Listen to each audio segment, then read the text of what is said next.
It's Wednesday. This is Nikki Benoit, and I'm excited once again to have a conversation about wellness, empowerment, personal health, and really becoming an empowered creator in your life. And with me today, I'm pleased to have Michael Miller, the producer of Miami Community Nikki. Newspapers. Thank you for inviting me. So great to have this connection again. Welcome. So here we are, all right, almost, Halloween, all right? And I know people start getting a little bit more nervous. The kids are back in school, all right? They got that routine going. You have Halloween, Thanksgiving, got Hanukkah, Rosh Hashanah coming up. Yeah. Christmas and New Year's. Yeah. What's it doing to us?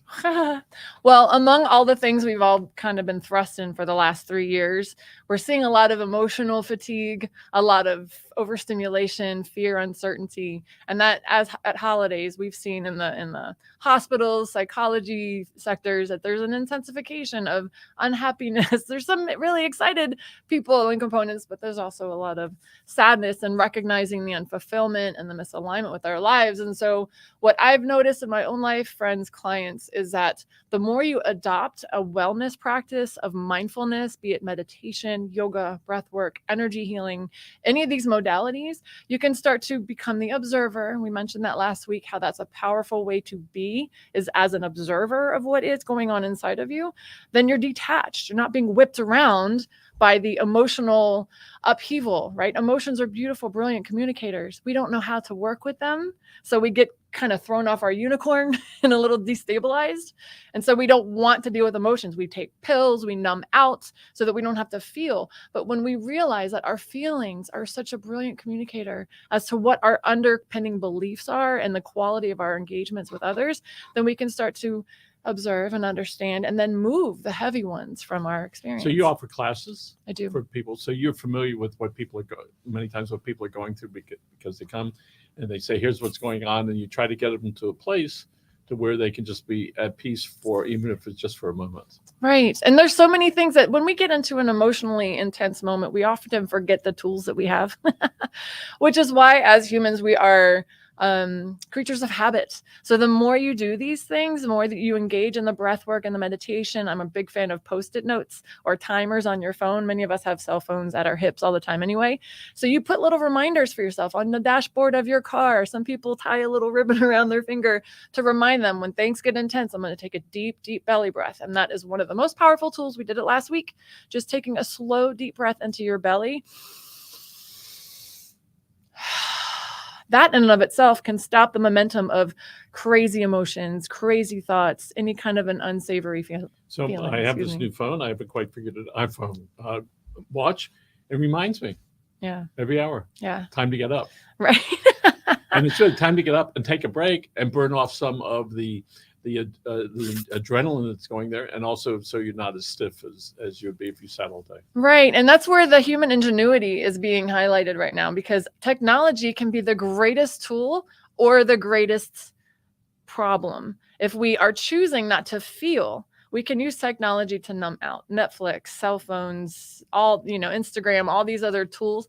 We can use that, socially acceptable, by the way, to just choose to drown out television, all the things. But when you have brilliant tools like that, it can support you. If your intention, this is a big piece, Michael, our intention determines the outcome of whatever it is that we're doing. If our intention is to just not deal with things that we don't like, then we're going to continue to perpetuate a loop of dysfunctional behaviors in relationships. If your intention is to grow and expand into your greatest potential, you will start to be guided to take steps and to use things for support. One of the big escapes for a lot of people, including myself, if I don't want to talk, just put my head down and look.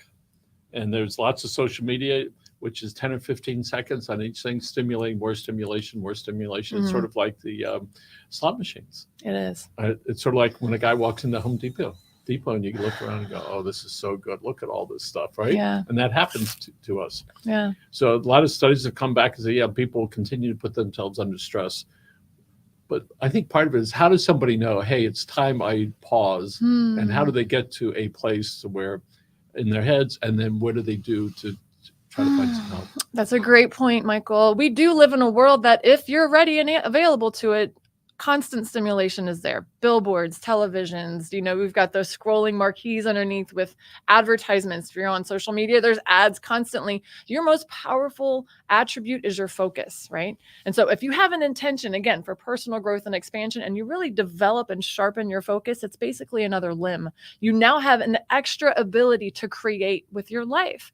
But if we don't know how to sharpen our focus, we're being pulled at. It's like we're being whipped around by all the stimulants, all the manipulation control techniques.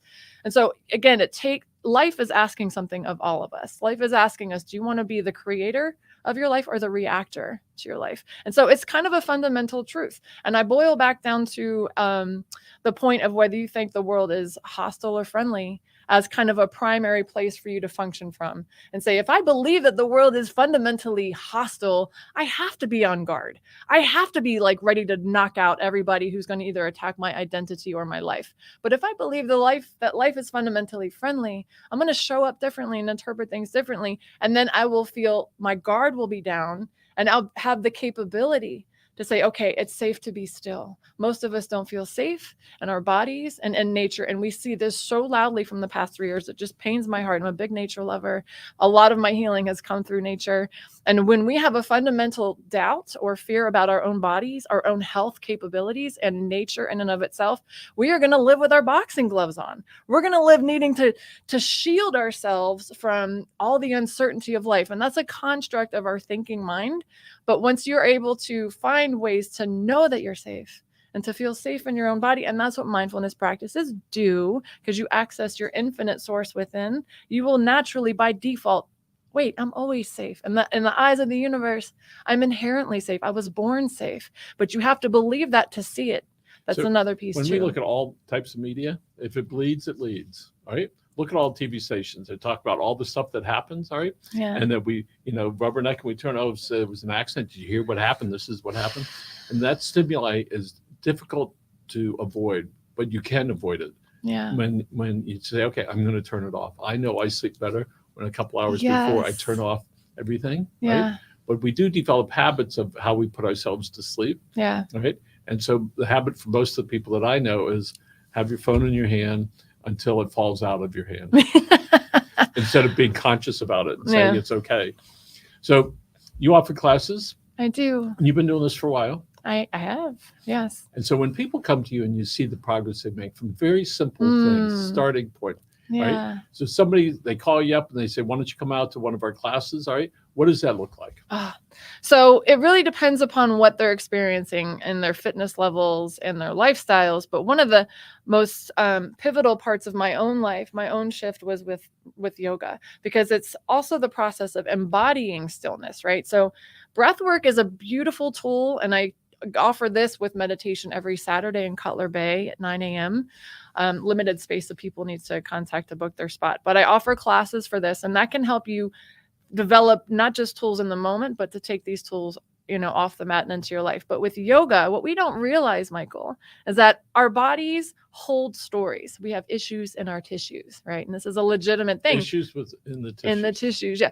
Physical therapists and massage therapists, energy workers, it's a fact. Psychologists even know that we are storing trauma in the body. And how do we store trauma is when an emotion rises or a traumatic event happens and we don't know how to deal with it. This is pretty much childhood in a nutshell. It's not that your childhood had to be traumatic, but a child's brain doesn't know how to interpret reality. So they will take a traumatic interpretation of what just happened. If a baby's in a car seat, 7 months old, and mom's with them, but the phone rings. So she leaves the room for a second to grab the phone. Baby doesn't know mom's coming back. Bam, trauma, right? So we don't know the imprint that trauma has on our physical body. But now this baby could possibly have some kind of a fear of abandonment, that they're now going to have to navigate their experience with the veil of, I can be abandoned and that I'm all alone and I can't trust and I'm afraid.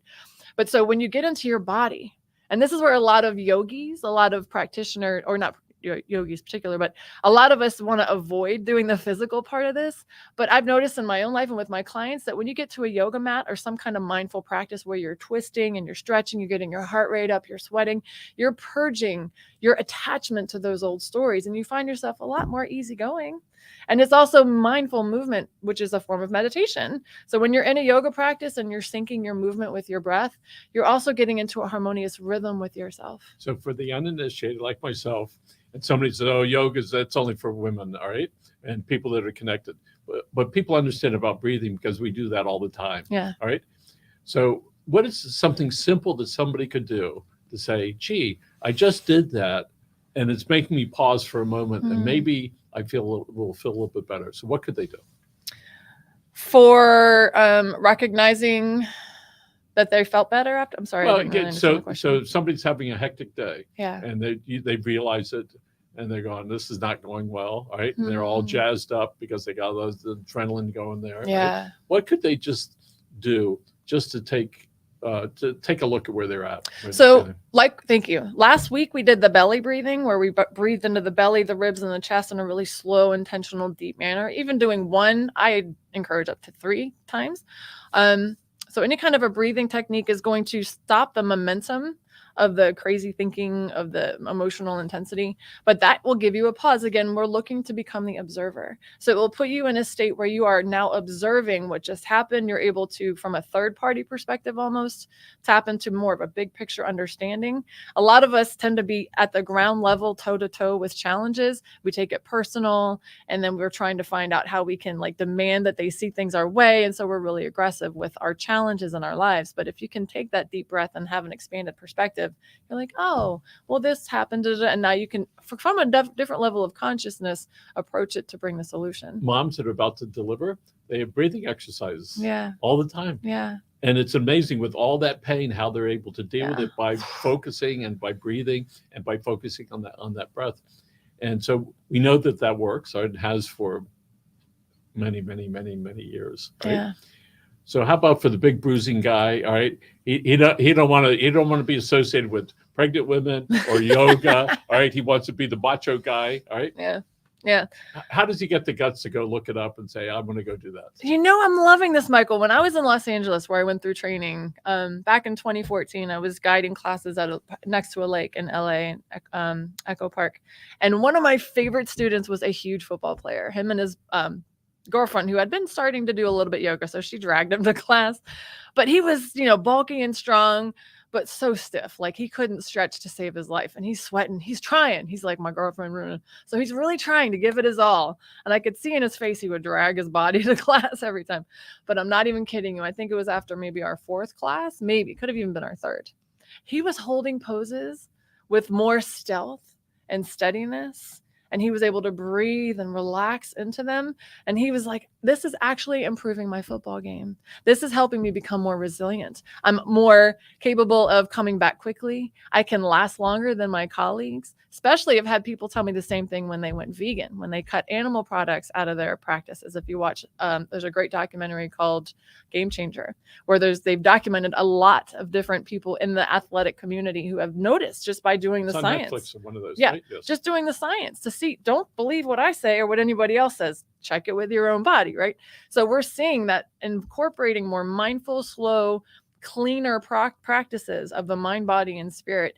The body is brilliant, Michael. Our bodies are a phenomenal system of regeneration and cleansing and healing. It knows what to do, but we don't know how to support the body. And many of us, again, we don't trust our body. We're afraid that our body's going to fail. We've seen our families go through chronic illnesses. They all got cancer, so I'm going to have cancer. And we've seen in the placebo effect that if you believe it, you'll see it. So if you can disrupt those beliefs and drop back into your knowing that, wait a second, these bodies are a divine physical manifestation.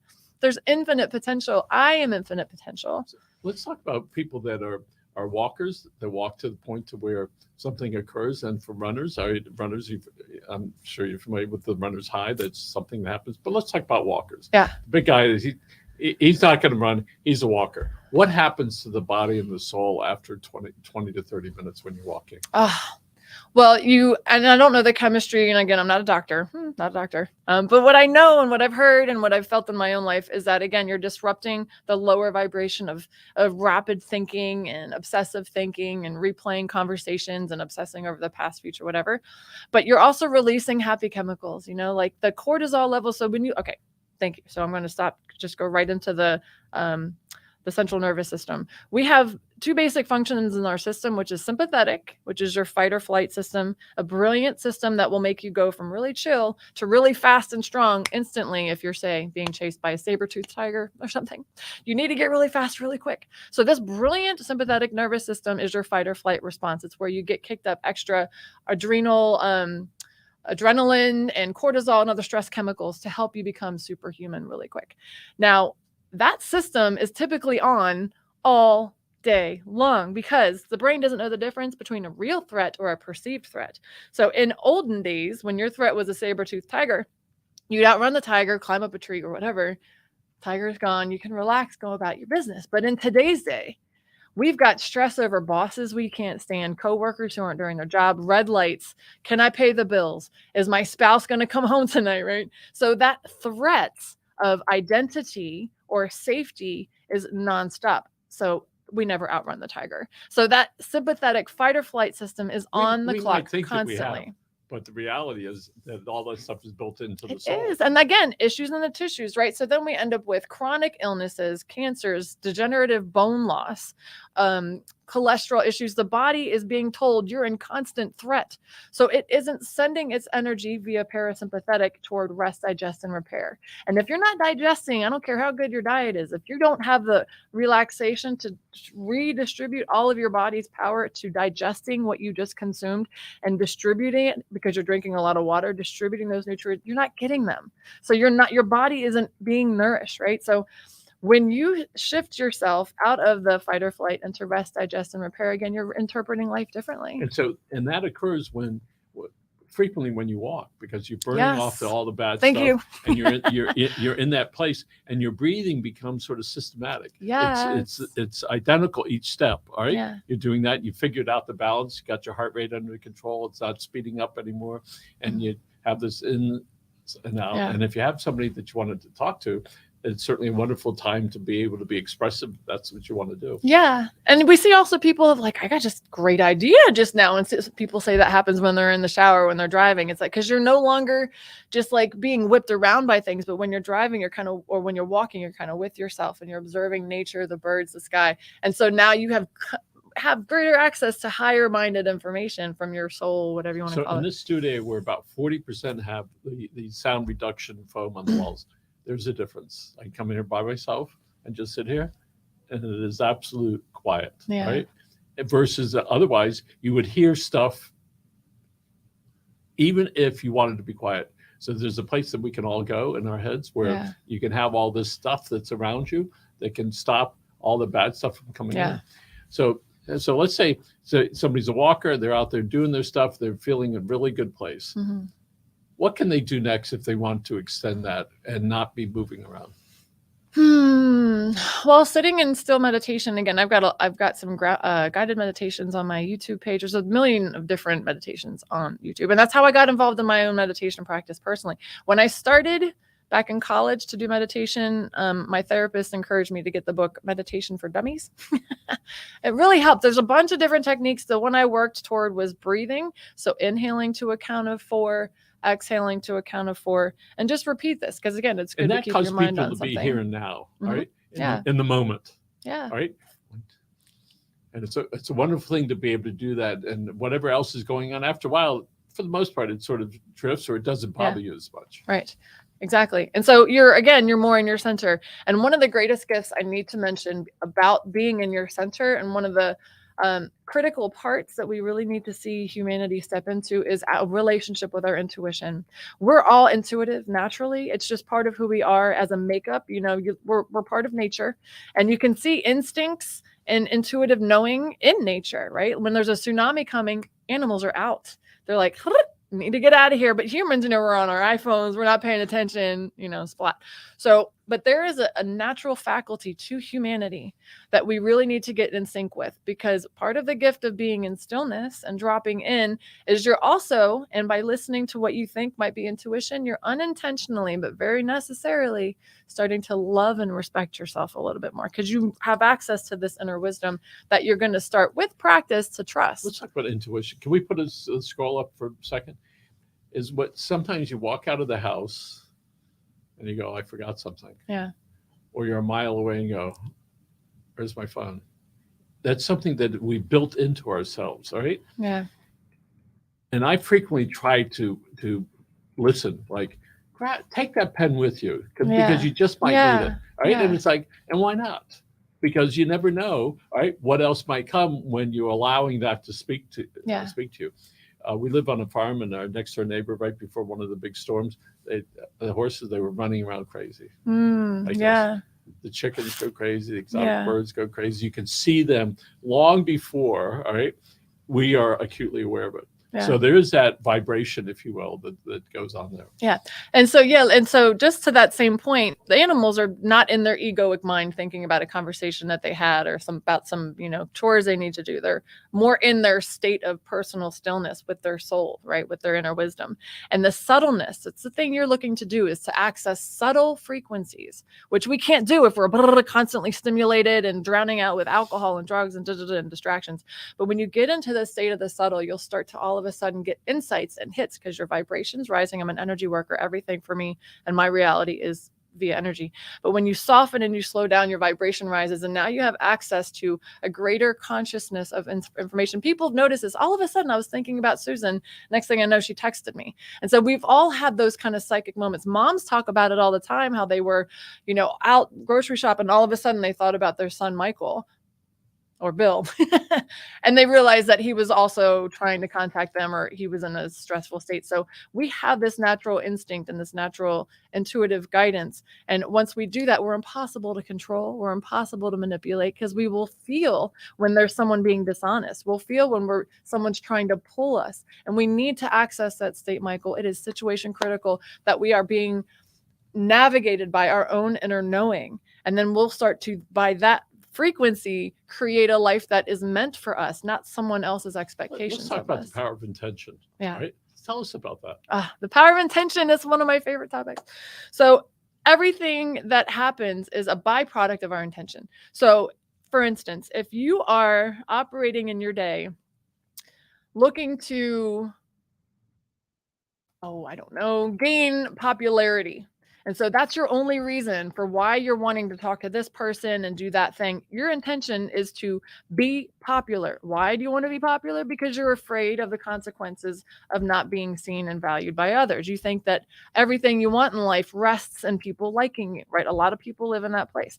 So your agenda every day when you get out of bed is to be popular. Who do I have to impress to be popular? If that's your intention, you're going to show up in a way that smells really bad, right? Energetically, it's going to smell bad, because we're all psychic. They're going to kind of sense, I feel like I'm being used. I feel like this person isn't telling the truth. I feel like they're manipulating me, right? Your intention you might be out buying lunch for your friends or being nice to your boss, but you're not doing it because you mean it. You're doing it because you're looking to manipulate and control people. So your intention is going to turn people off. If your intention is because, wow, I just want to be as loving as I can. I just want to spend my day feeling love.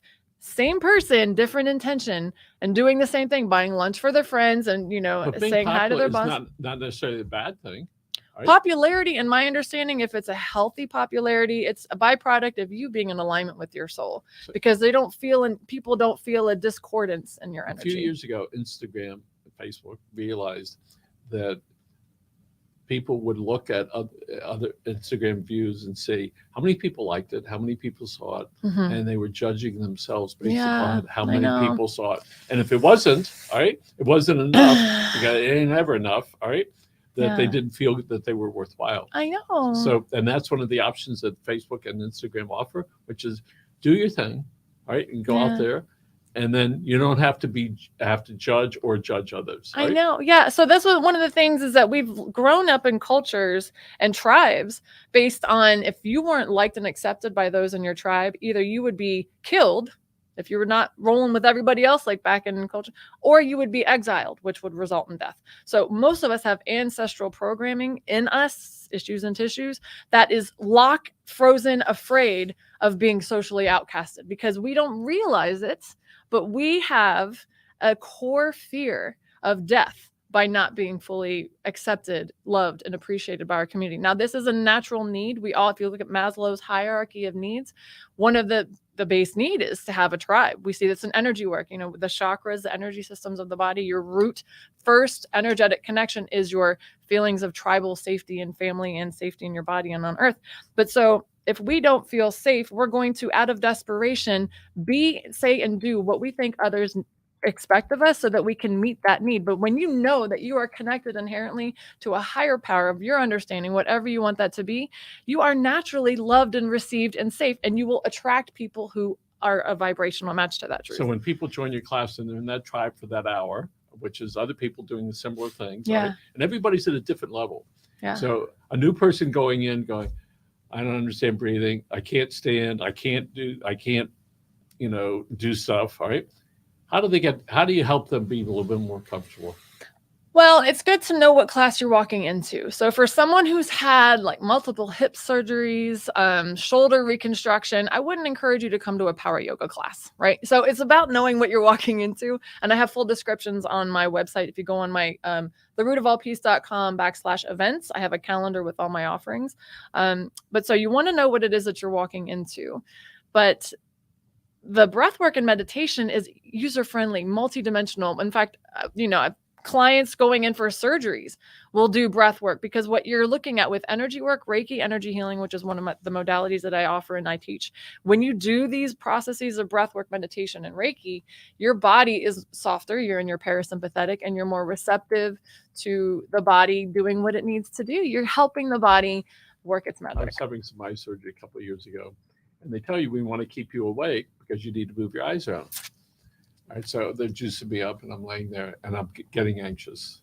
So I'm tapping my hand like this, and they're talking to me, Michael, we can only give you a little bit more, and I'm going like this. And then meanwhile, I'm, okay, just breathe. I'm saying to myself, just breathe. Just breathe. In, out. And within a very short period of time, it got under control. Yes. Right? And I think that's part of what we need to do Yeah. to understand wherever you are, it's not going to last forever. And if you can put it on pause for a moment, Yeah. to return some confidence to that. So people can go to your website, they can see what they have what you have to offer, and people could just go on your site or on YouTube and say, I want to try this meditation or this breathing exercise. They could play it, all right, and watch it. They could watch on the screen, and spend a minute to 10 minutes doing that. Yeah.